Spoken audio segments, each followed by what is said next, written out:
Hey team, how's it going today? This is Josh Wilson. Hey, I am sending out your training this week. I thought it'd be better to do a little bit of a video, as sometimes slides get a little monotonous and you can't make fun of people, and you don't always get the training through the perceived what we want, what needs to be trained on.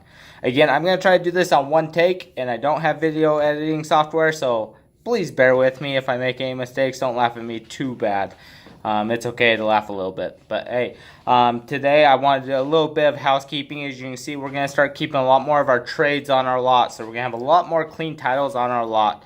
This affects you in a big way. We have a different type of vehicle we can turn customers to, especially if they say they're not interested in branded. We should have some trades or clean titles on our lot that you can turn these customers to. Again, make sure you know what those are. Also, make sure you're checking your parts replace list. I hear this all the time when we start putting trades out on our lot a little more, that a lot of times they're like, oh, I sold them on branded, and then they left, and it's like, that was a clean title. And they're like, oh, crap. Because you just assume everything's branded titles, which is totally understandable, but just make sure we're a little more cautious of it going forward, because we are going to have a lot more clean titles on the lot, and hopefully it makes a big part of our sales coming up.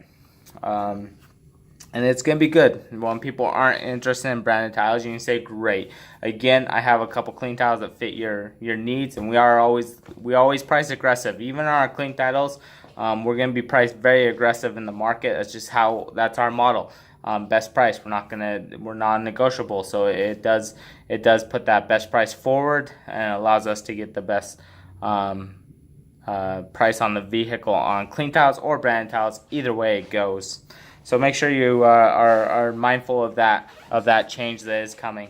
But today for training, I apologize on this video. I had a whole storyboard written up, ready to go, and then I got caught up with some other stuff, and there's no way I could have done it and edited it all together. Hopefully next week's video is a little better. Hopefully I can make those promises. But today we're going to focus on demo to write-up status. How do we do a demo to write-up status?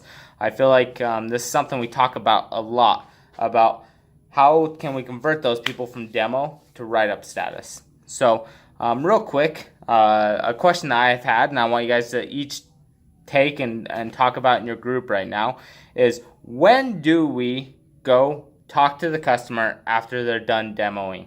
So when do we actually go out and communicate with them after they've driven the car and they've come back to the lot?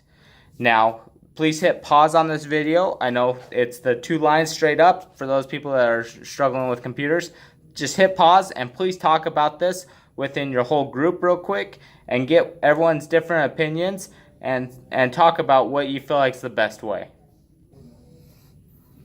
Well, I hope that went well. I hope we had some very good positive conversations there. Remember, when we do these breakouts and we talk about it, don't be afraid to express your opinion if you feel like you're going to be wrong or something like that, because guess what, if you don't say what you think, you might be the only one that has the right answer, or you might change everyone else's opinion because of what you have. But no one should judge if you have a stupid remark or anything like that.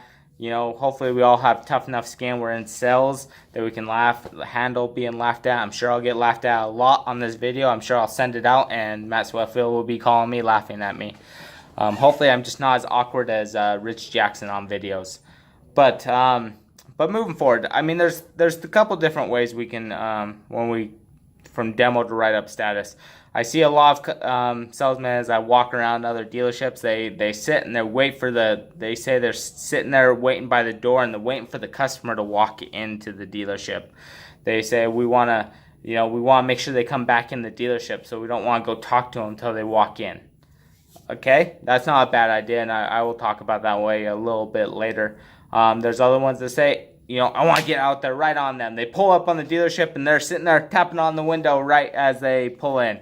Again, this might not be the best. It might overwhelm the customer, especially with kind of how our culture is in our sales, what we do. So, and then the other way is that we wait for a little bit, let them pull up, maybe let them tinker in the car a little bit. When they step out, kind of that's your time to start making your walk up, or when they step out, look at the car for a little bit, then you're making your walk out, but you should greet your customer at the car.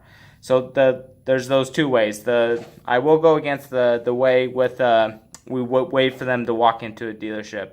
How often do we have someone walk into the dealership and they come in, they set the keys on our desk and say, the car made a noise in the right front, or I didn't like this about the car, or the car rattled, or the car made a funny noise in the engine. When they're at your desk and they're inside, you can't really overcome that, or the paint job on the right panel isn't very, very good. When you're in your desk, it just makes it awkward to overcome that and try to walk them back out to the car and back in. You just can't. You can't take care of it right then. You want to take care of those objections and smash them, or find out what the real objection is. Where if you're out the car and you walk up and you're like, great, how to drive, all this, and they're like, hey, it makes a weird noise up the front right, you can say, great, well, I'm sorry to hear that. Can we jump in the car so I can make sure what that sound is? Take care of it right then. Don't say, oh, let me go grab my manager. No, take the customer with you. Find exactly what the sound is. So often you go on and those sounds are easy sounds. Like a lot of times they're just a turbo or something like that. They're, a sound they've never heard about, which is pretty common. A turbo noise, a lot of people that haven't driven a car with the turbo, it'll make that funny noise. So go with them right away and test it out. And the reason why you want to take the customer, don't go by yourself. Take the customer in the car. I know it's awkward. Don't go by yourself, because guess what? You're going to go in and you're going to be like, I didn't hear a single thing. And the customer's going to be like, well, I heard it. You need to get it fixed before I can buy it. But if you're with the customer, you're driving it around, and maybe they just might have heard something, and all of a sudden they're like, okay, maybe I didn't hear it. Or maybe, you can handle it right then. You don't have the he said, she said kind of dynamic. You can take care of it right then, get it done with, and move past it. Or there is really a sound, and you know exactly what the customer's talking about. There's so often I'll go in a car and not hear it, and then they'll say, can't you hear that sound? And I wouldn't have heard it normally unless they pointed it out to me. And maybe there's really a sound, we get our managers involved, and we can get that taken care of. But make sure you go right with the customer right then. That's why we want to make sure we greet them at the car, because it makes it easier for us to talk about that and to move forward with that. Other reasons, you have no idea how many times this happens. Oh, it made a funny sound. I don't think we're very interested. Great, you want to come and we'll go on a test drive with you. We'll find out that engine, that sound is. No, we don't have much time. We gotta get out of here. A lot of times people will use sounds or something like that as a cop out to get out because they're not very interested in the brand titles or what. This is a way for you to really find that out, and so we're not. You're not saying throwing that car into service, because we all know our service counts are way too big to begin with, and we don't need another car going into service for no reason. So again, there's kind of two folds.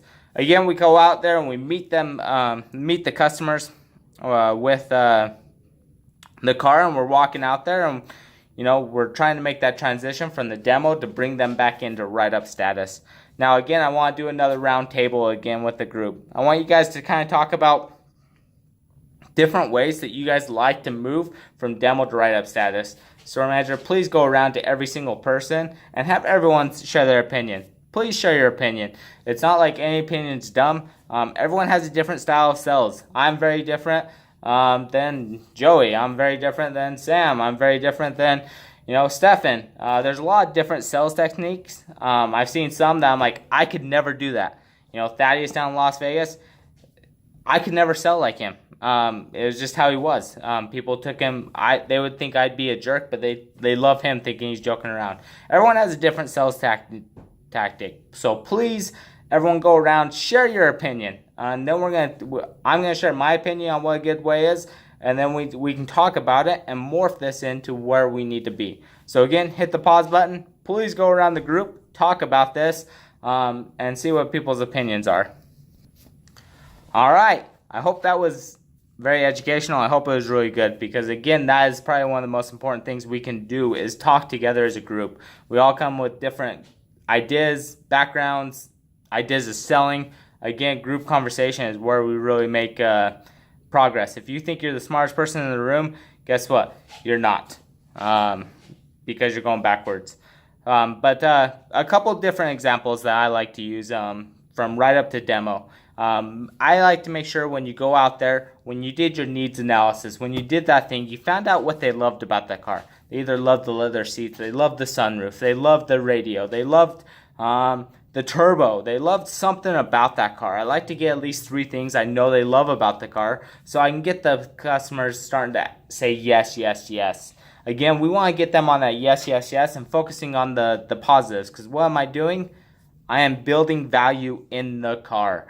I want to build as much value in this car as I possibly can to help them.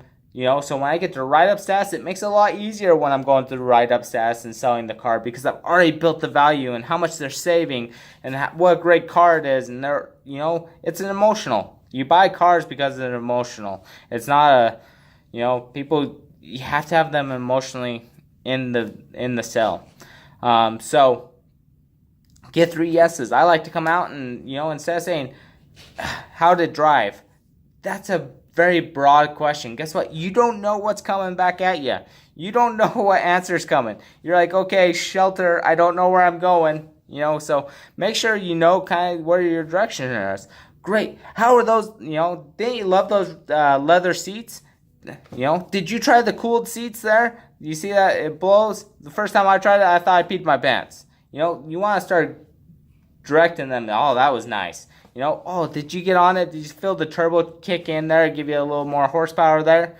Yes, I'm trying to do the positives. I like saying 3 of those things, getting yes, yes, yes, yes.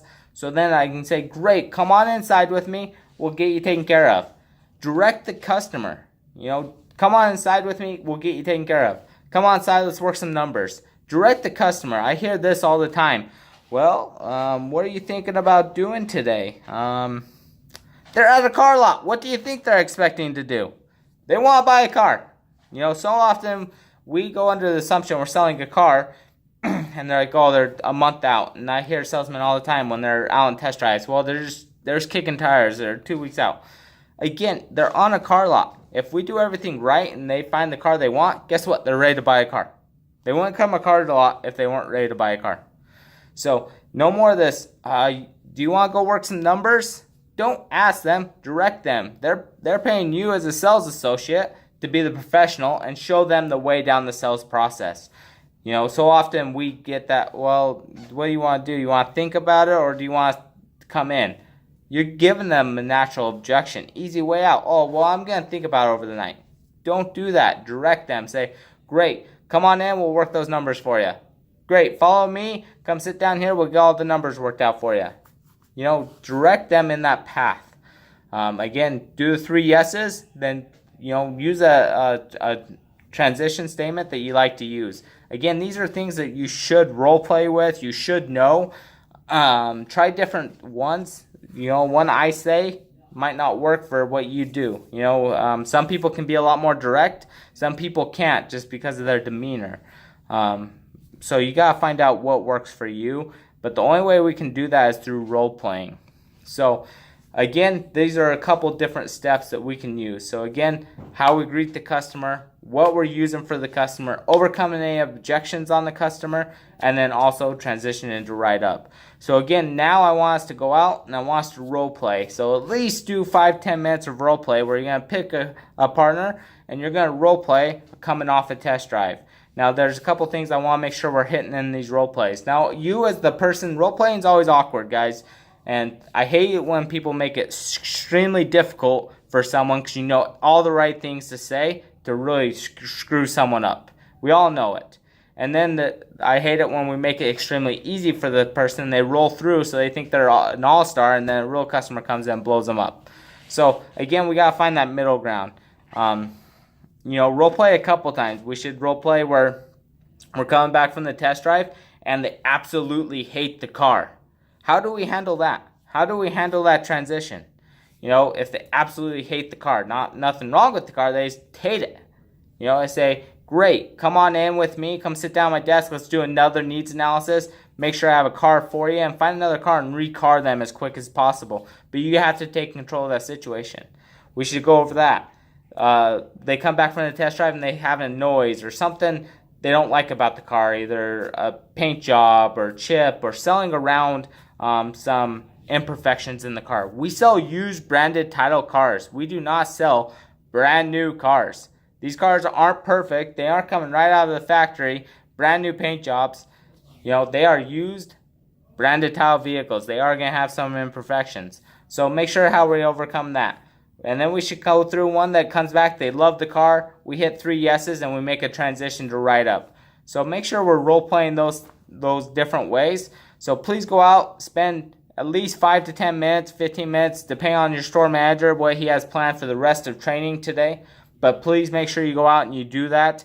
I promise you guys, if we can do this, again, this is probably our biggest weakness when you look at dealer socket numbers and you look at everything across the dealership. We do a really good job closing people once we get to write-up.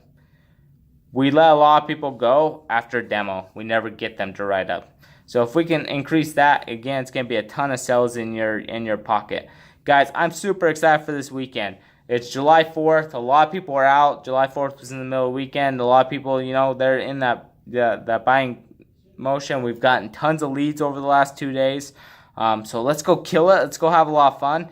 And please let me know if you have any questions or comments. Feel free. You can give me a call. My cell phone's 801-458-5682 if you want to bounce something off me. Or you can send me an email, josh@myautosource.com. I'm always here. I don't care what region you're from. If we can help develop AutoSource, that's what we're all about, right? We're all one company when it breaks down to it. So let's go kill it. And hopefully you guys have a good time. Talk to you later.